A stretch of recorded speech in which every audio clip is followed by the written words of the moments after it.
When my husband went blind, I got used to walking around the house in light clothes or sometimes without any clothes at all. He'd sit on the sofa quietly, never saying much. But I noticed something odd. His ears would turn red, and sometimes they'd even bleed for no clear reason. One day, I heard his inner thoughts. Should I tell my wife my eyes are fine? Her waist looks so soft. I wonder what it'd feel like to hold her. Her long legs. I wonder how they'd feel resting on my shoulders. My face burned with embarrassment, and I couldn't stop myself. I rushed over and covered his mouth.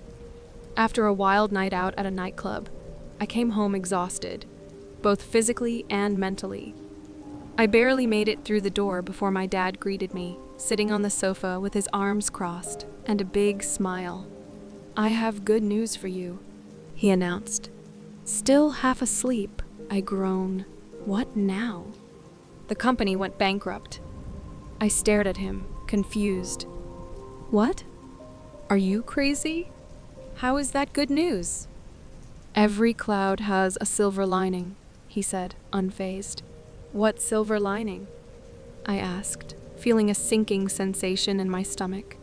The Wen family is preparing for a marriage alliance with us. My heart dropped. The Wen family? You mean Vincent Wen? The only son? Didn't he just go blind in a car accident? Dad nodded enthusiastically. I shouted, "No way! I'm not marrying a blind man. I haven't even had enough fun yet. Besides, are you seriously selling your own daughter?" Dad's cheerful expression hardened, and I knew arguing wouldn't change anything. 3 days later, I was tied up and thrown into a wedding car. Yes, tied up. At the ceremony, the host turned to Vincent and asked, "Mr. Vincent, do you take Miss Jenny as your wife?" The man standing before me had cold, dark eyes and looked impossibly handsome in a black suit, like someone straight out of a movie poster. He nodded slightly. "I do," he said in a chillingly calm voice. This blind jerk, I thought. So what if he's handsome? Handsome doesn't pay the bills. Then the host turned to me. "Miss Jenny, do you take Mr. Vincent as your husband?" "I don't," I screamed, but the bodyguards behind me quickly covered my mouth. The host didn't miss a beat. Smiling politely, he said, "Wonderful. It seems you're a perfect match." That night, I was still tied up and thrown onto the bed. Furious, I cursed my dad under my breath until I was too exhausted to speak. As I started to drift off, I heard the door creak open. The sound of polished dress shoes tapping against the wooden floor startled me awake. "Help! Forced marriage," I screamed, sitting up in panic. "Jenny," a deep voice called, calm and cold, like rain on a winter night. It sent shivers down my spine. I froze as Vincent stepped closer, his movements steady and confident. Wasn't he blind? Why isn't he using a cane? "Vincent, please," I begged, backing away. "Let me go. I can introduce you to someone better, my best friend. She's beautiful and sweet. Please." He leaned in, his face just inches from mine. His dark, sightless eyes were unnervingly intense, exuding danger. "But we're already married," he said flatly, straightening up. He reached out, and I flinched. "Please, just let me go," I pleaded. He tilted his head slightly, his voice turning colder. "Your dad's company needs funding." I froze. The realization hit me like a truck. Without Vincent, my family would lose everything: the house, the cars. Even if I went back, I'd spend a lifetime paying off the debt. A chill ran through me. I forced a smile and said, "Oh, I was just kidding. I'm actually very happy to marry you." "Really? Because you're so rich," I thought, rolling my eyes. "Fine, let's just get married. I'll freeload for a while. Once Dad's company bounces back, I'll leave, right?" With that, I forced a smile and turned to Vincent. All right then, honey. Vincent froze for a second. Don't call me that. Oh, too bad. Honey. Something popped into my head. Since we're married, we need some ground rules. First, no touching me. Second, I sleep on the bed, and you sleep on the couch, or better yet, the guest room. Vincent rubbed his forehead, clearly annoyed. Fine. You sleep in the guest room. The next morning, I woke up to find Vincent already gone. Apparently, he'd gone to work. Work? How can a blind man even work? I wondered. As I sat there, sweat started trickling down my back. I glanced at the air conditioner. It was a sweltering 39°C. Where's the remote? I searched everywhere but couldn't find it. Hey, Siri, turn on the air conditioner. No response. Frustrated and overheated, I gave up and stripped down to just my underwear, collapsing onto the sofa. The cool leather felt heavenly, and before I knew it, I drifted off. Suddenly, the front door opened. The sound of familiar footsteps snapped me awake. Wait, don't turn on the light. I'm not dressed, I shouted, still groggy. But it was too late. The light clicked on, and there Vincent stood in the doorway, his unfocused eyes gazing straight ahead. Oh, right. He can't see, I reminded myself, feeling oddly relieved. Still lying on the sofa, I called out, "You're back. Make some food. I'm starving. I haven't eaten all day." Vincent seemed flustered, his gaze darting away. How can he be embarrassed if he can't see? Curious, I decided to tease him. I got up, bare feet padding across the floor, and stood close to him, too close. "Honey," I said sweetly, "am I pretty?" Before he could answer, I grabbed his hand and placed it on my waist. Vincent's face turned bright red. His pupils seemed to contract. "You're pretty," he muttered, turning his head away. I laughed. "You can't even see. What's the point?" But as I turned to leave, his voice stopped me. "Who told you I can't see?" I froze. "What do you mean?" I asked, spinning back around. He hesitated before speaking. "Yes, I lost my sight in the accident." His voice trailed off. "Then get it treated already," I snapped, brushing past him to head upstairs for a shower. After my shower, I considered wearing a bathrobe but decided against it. No cameras in the house, and my husband's blind. What's the harm? Naked sleep was just more comfortable. Later, I went downstairs to find Vincent sitting on the sofa. "It's too hot. The air conditioning won't turn on," I complained. No response. I frowned and stepped closer. "Hey! Are you listening to me?" Vincent didn't say a word. But as I got closer, I noticed his ears were bright red. And was that blood dripping from his nose? What's wrong with him? Then I heard it. A voice. Should I tell my wife my eyes are actually fine? Her waist looks so soft. I wonder how it would feel to hold her. I froze. Wait, who just said that? Vincent's lips hadn't moved. Was I hearing his thoughts? Her long legs. I wonder how they'd feel resting on my shoulders. My face turned scarlet as I jumped up and shouted, "Stop it!" I rushed over and slapped my hand over his mouth. Vincent blinked, startled, his calm gaze meeting mine. "What are you thinking about?" I demanded, flustered. His lips curved slightly, and his voice played in my head again. "My wife looks cute when her eyes widen. I want to kiss her." My heart raced as I backed away. His indifferent expression didn't match the heat in his thoughts. How could he think that? And then it hit me. Didn't he say his blindness had been cured?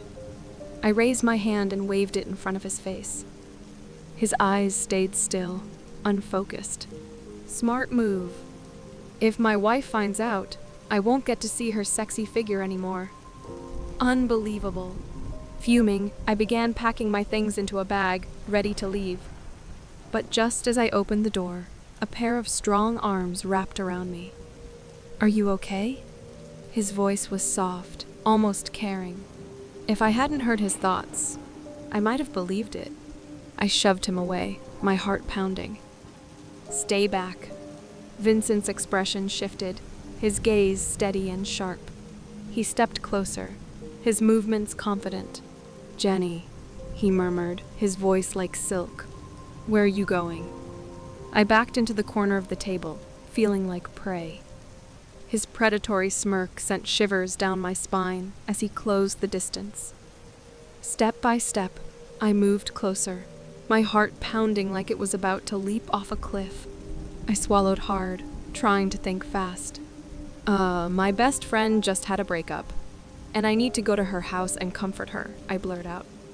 Vincent tilted his head, his sharp eyes narrowing like he didn't believe me. "But isn't your best friend vacationing in Florence these past 2 days?"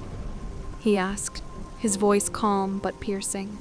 I stiffened, my neck retreating like a turtle's as I scrambled for an answer. My eyes darted around nervously. "Oh, her grandfather graduated." "No, wait.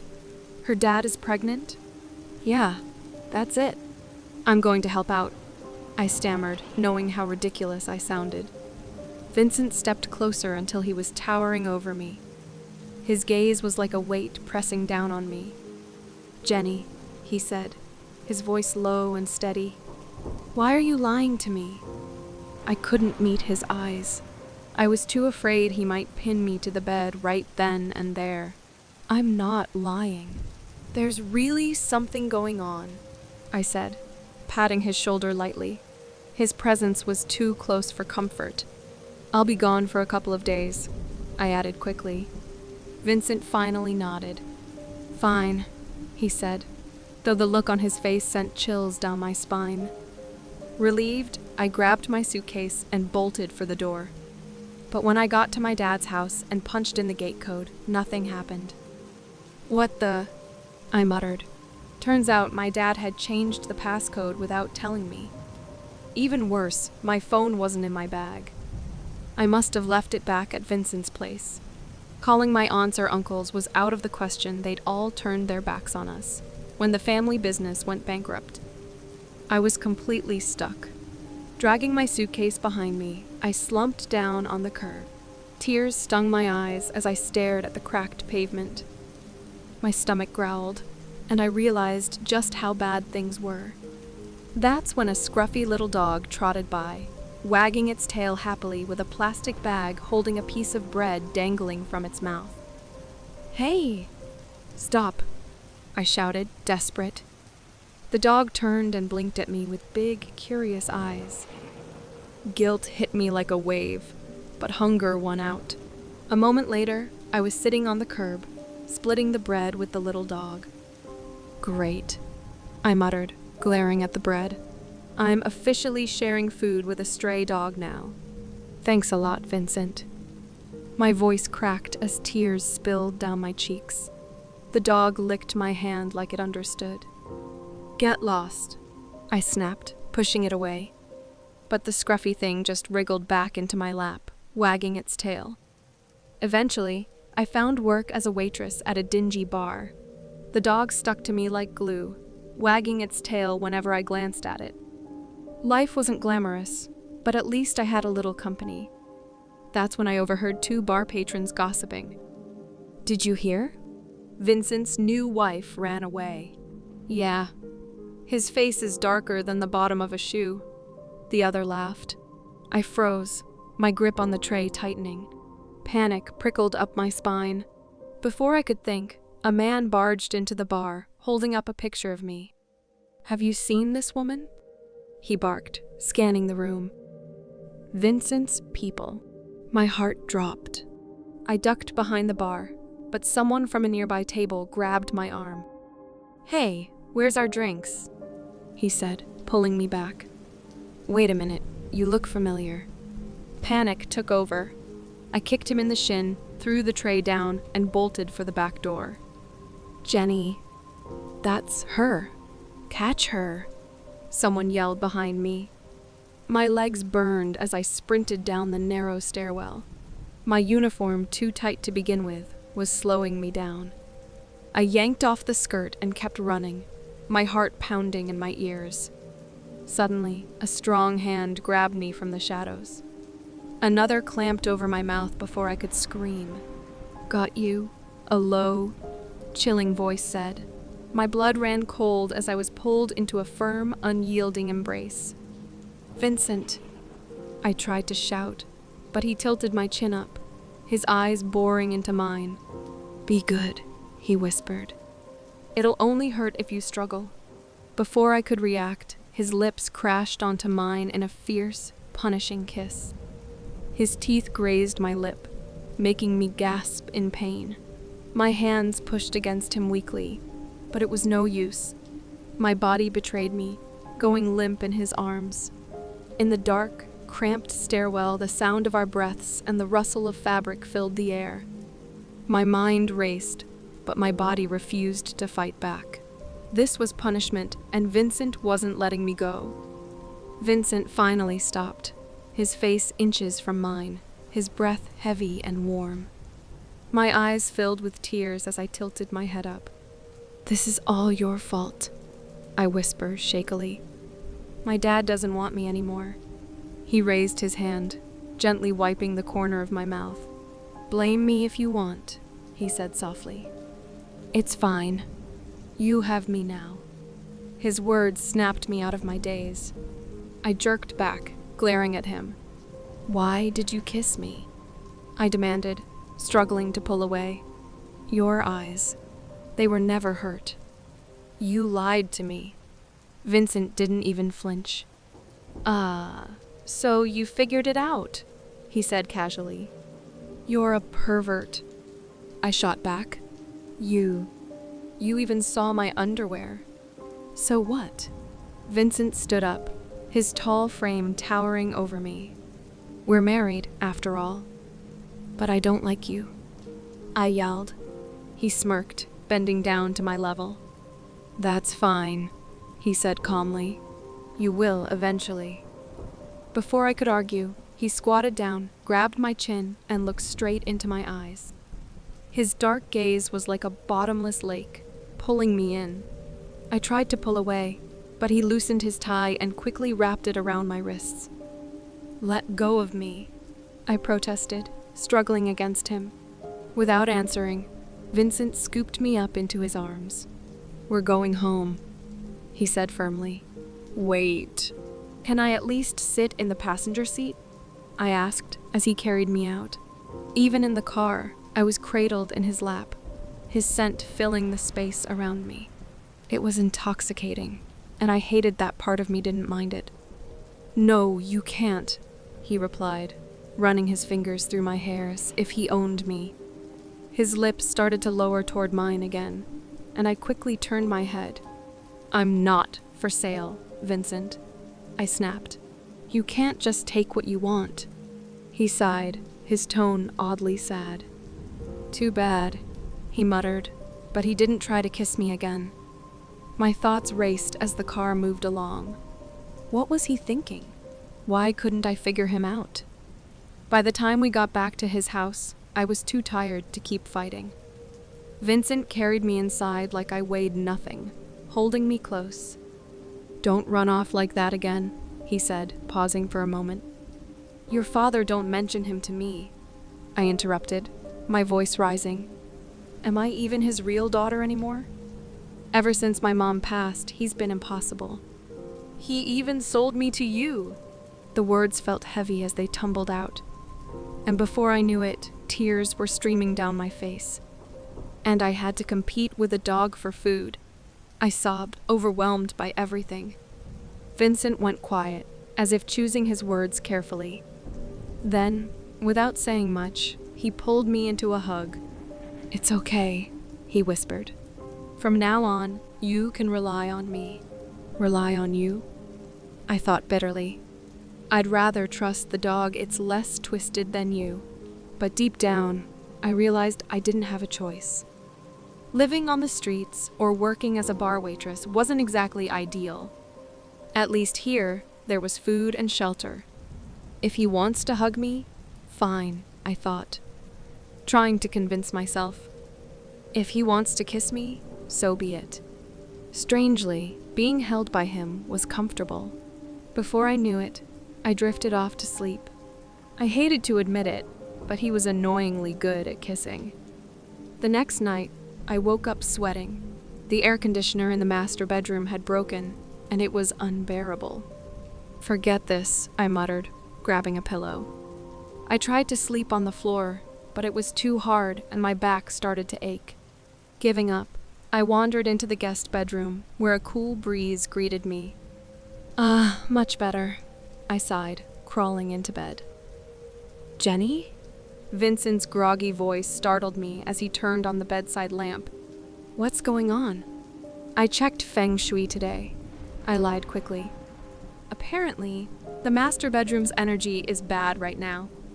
Let's switch rooms." Before he could argue, I grabbed his arm and shoved him out the door, slamming it shut behind him. I locked the door, feeling relieved about the air conditioning. But just as I was about to celebrate, I heard the door rattle. The sound of a key turning echoed through the room, and before I could react, the door swung open. A figure stepped inside and walked over to the bed. "Jenny?" I buried my face in the blanket, pretending to be half asleep. "I'm tired." "Stop messing around and go back to sleep." The bed shifted under me, and I felt myself being pulled into an embrace, blanket and all. "Roll over," the voice demanded. I struggled. How could I sleep with a man? That was my limit. But as I tried to move, I realized something. This actually felt pretty nice. I lifted my legs and rested them on his waist, snuggling into his embrace like a doll.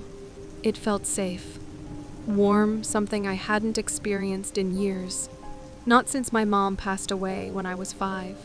"All right, just for tonight," I mumble, closing my eyes. I fell asleep, completely unaware of the smug smile on the man's face in the dark. When I woke up, it was already 7 o'clock, and Vincent was gone. I got up, went outside to walk the dog, played with the cat, and joined the old man in practicing Tai Chi. "Girl, don't learn this from me," he warned, laughing.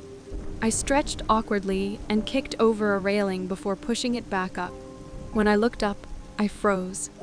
A familiar figure stood by the roadside, tall, slender, dressed in a black windbreaker, chatting with an old lady. When he turned and saw me, his smile vanished. My heart raced, and before I knew it, my feet were moving on their own. "Alan?" He stopped and looked at me with a cold expression. "What is it?" he asked. I nervously clutched my clothes. "How have you been?" "Thanks to you, not bad," he replied, his brows furrowing. He stepped back, clearly uncomfortable. "We haven't seen each other in a long time. Can we grab a meal together?" I asked, gathering the courage to speak.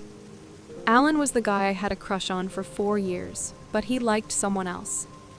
After the college entrance exams, he asked me to deliver a love letter to that girl. The next day, I tried to explain, but the girl had already gone abroad. Alan found out I had a crush on him and destroyed the letter. "If it weren't for you, Wendy would have stayed." I bit my nails and apologized. "I'm sorry. I didn't tear up that love letter." "Enough," Alan interrupted. "We shouldn't see each other again." My heart sank. "Are you still holding a grudge against me?" He didn't immediately agree to my dinner invitation, and panic set in. "But that love letter," I started to explain, but he cut me off, shaking his head in disgust.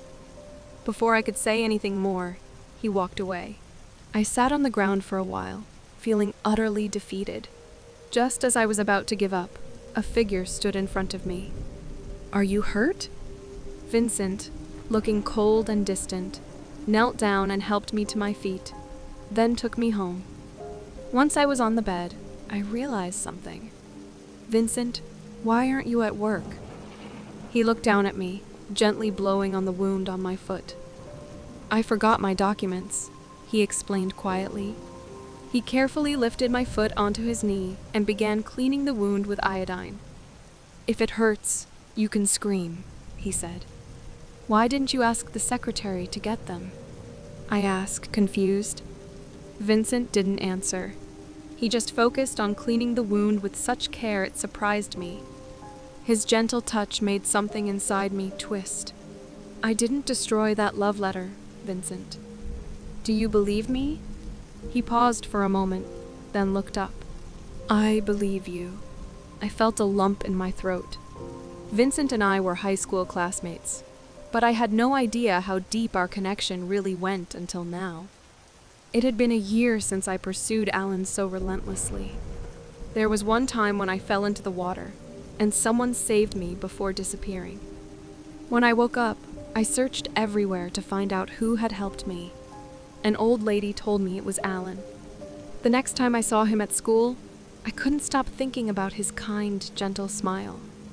Every morning, I'd secretly bring him breakfast, give him drinks, and even write his name, Alan, on them.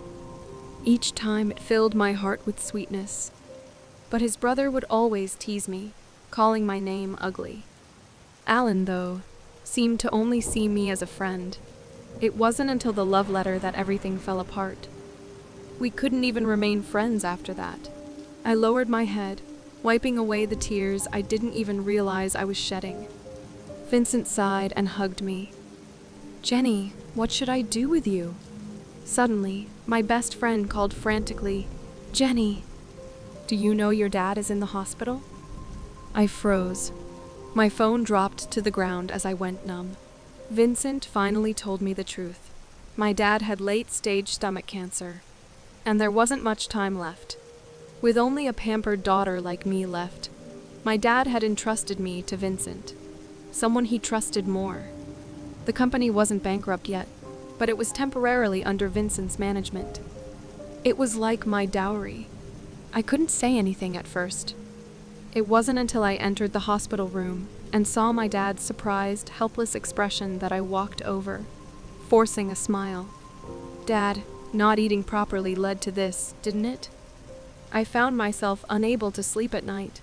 I lay awake, staring into the darkness, while Vincent would hold me, kiss my tears away, and say, "Don't cry. I'm here for you. Let those tears out." I thought about my dad's failures, never showing up to parent-teacher meetings on time, always showing up at the wrong school. If my mom were here, she'd have scolded him. On the day of my college entrance exam, he urged me to finish quickly, because parking fees were expensive. He even said, "If you don't pass, I'll hand over the company to you." Vincent held me tighter, comforting me when I woke from nightmares. "Jenny, I'm here." He would pour me a cup of hot water, watch me drink it, and then gently wipe the droplets from my lips. One night, I watched Vincent sleeping peacefully beside me, his face tired from running between the company and the hospital. I started questioning everything. Was my presence in this situation right or wrong? I asked my dad how he and Vincent were getting along. He leaned against the head of the bed, eating the apple I'd peeled for him, looking curious. "It's all right, I guess," I answered. "Well, you two better hurry up and give me a grandchild," my dad teased, handing me some peeled oranges. "How is that even possible?" I exclaimed. "I'm so beautiful, with a great personality. I've got suitors from all over the world chasing me." I stood up dramatically. "Vincent is so clingy, always afraid I'll get kidnapped. He's always around, hugging and kissing me. It's so annoying, never knowing when to stop." As soon as I finished, I noticed my dad was entertained. Trouble was ahead. I turned around, and there stood Vincent behind me, arms crossed, calmly watching me. Clingy? Always hugging and kissing me? Not knowing when to stop? I laughed awkwardly. I was just messing with my dad. That night, when we got home, Vincent pinned me on the bed, kissing me as I protested. I was just joking. As my dad's health improved, He mentioned that if I really didn't like Vincent, he could find someone else for me. I hesitated before saying, "Let's talk about it later." While picking up medicine, I bumped into Alan. "Are you okay? Are you sick?" I hurried to him, wanting to help, but he pulled away. "Jenny," he said coldly, "I don't want to say this again, but my matters are none of your concern. Stop coming to find me." As he turned to leave, Vincent stepped forward, pulling me back. "Jenny, stay here," he ordered, then opened his phone and played a video for Alan. It was footage from the class monitor's surveillance, showing that Alan's friend had secretly rummaged through my bag and torn up the love letter, causing all the misunderstandings. Vincent then wrapped his arm around me. "Jenny and I are already married. She came here to clarify the misunderstanding. If you don't believe it, then you're a fool who's easily misled by others." Alan trembled, finally seeing the truth that had been hidden for almost 10 years. "Jenny," he stammered, "I'm sorry." His late apology felt exhausting. "Let's still be friends, okay?" Alan reached out to me, but Vincent pushed him away. "I told you we're already married." "She's my wife now," Vincent said, his voice firm. With a bow of his head, he added, "Let's go." I stared at Vincent in disbelief, my heart racing. When we got home, the realization hit me. I turned to thank Vincent, but I wasn't sure if I was truly grateful. Vincent glanced at me and then unexpectedly pulled me close, lowering his head to kiss me. "Consider it a gesture of appreciation," he said. The kiss felt sudden, and a sharp feeling made me push him away. "I'll go back to my room first." As I walked away, I realized I had fallen for Vincent. I texted my best friend, excitedly sharing my feelings. Sometimes he's so handsome and authoritative. Suddenly, I saw a message pop up in a group chat, with my name mentioned. My heart skipped a beat as I clicked on it. Wasn't Jenny the one who fell into the water before? One message read, "Yeah," she said Alan saved her. But my grandma was mistaken. She saw Vincent at the hospital today. Apparently, he saved the girl who fell into the water. I froze. It had all been a misunderstanding. I had thought Alan was the one who saved me, but it was Vincent all along. How had our destinies been so tangled from the start? Everything became clear in that moment, and I realized I had been chasing the wrong person. Vincent had always been there for me. Could I now truly start liking Vincent? I was holding a stuffed toy when Vincent came out of the bathroom, shirtless. I glanced at him awkwardly, feeling embarrassed. "If you want to look, just look openly," he teased, drying himself with a towel before tossing it into the laundry basket. "Why peek when I'm right here?" I turned away without saying anything. Vincent climbed into bed and moved closer to me. "Are you mad?" "No," I whispered, feeling restless. "Why are you always so good to me?" He hugged me from behind, and after a long silence, I turned around and kissed him on the cheek. As I tried to leave, his heavy breathing stopped me. He pulled me into a deeper kiss. "Why are you so forward today?" I asked without saying a word. I straddled him. "Don't speak, just kiss me," I whispered. Vincent was taken aback. "Jenny." The air felt thick and hot, and I lay in the bathtub, exclaiming, "Vincent, what did you eat to grow this big?" Vincent rubbed my head gently and softly replied, "You." I laughed nervously. "Dad, do you think if I tell Vincent this, he'll want to kill me?" Dad chuckled. "How petty, bringing a few fruits to visit your old man. Come on, spill it." I hesitated, then said, "Actually, I was going to set up a marriage for you back then." But halfway through, Vincent intervened.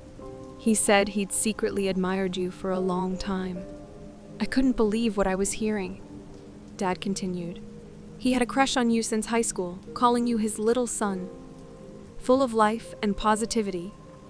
He promised to love you forever, and since I knew his dad, I arranged for you two to be together." Dad smiled, unknowingly bringing about this connection. I felt overwhelmed, my heart softening with the realization. Vincent had secretly loved me since high school. All those years, he'd watched me chase after Alan. How much must his heart have hurt? I rushed home and waited for Vincent to return. When he did, I hugged him tightly. "What's wrong?" he asked. I didn't answer right away, just held on to him. After a moment, I spoke.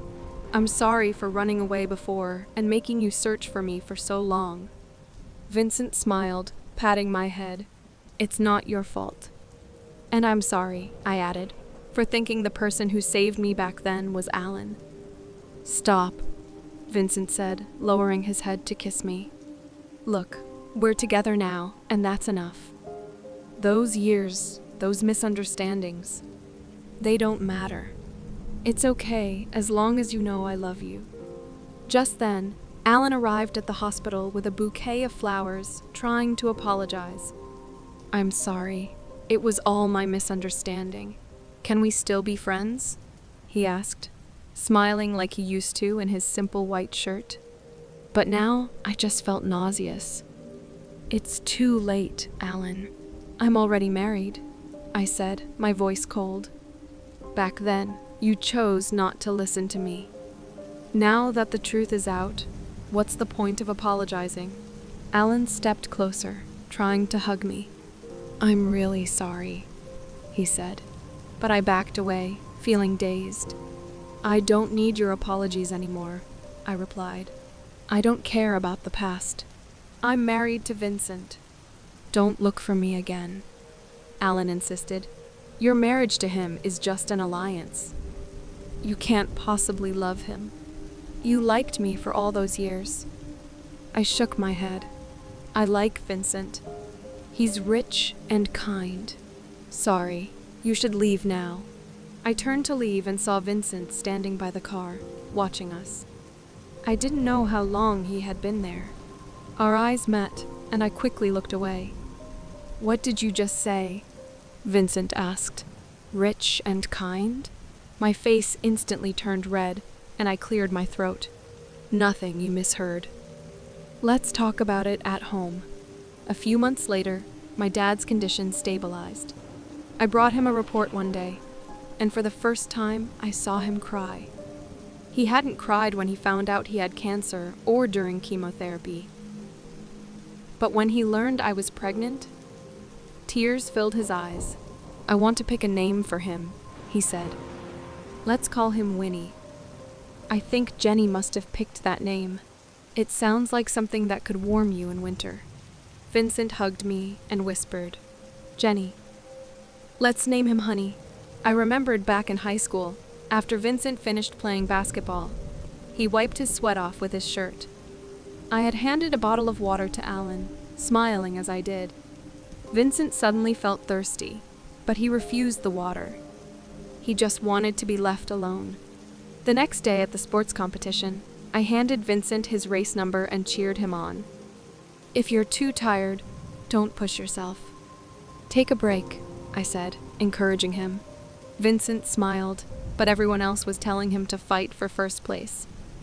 Unexpectedly, there was someone like me who was also looking out for him.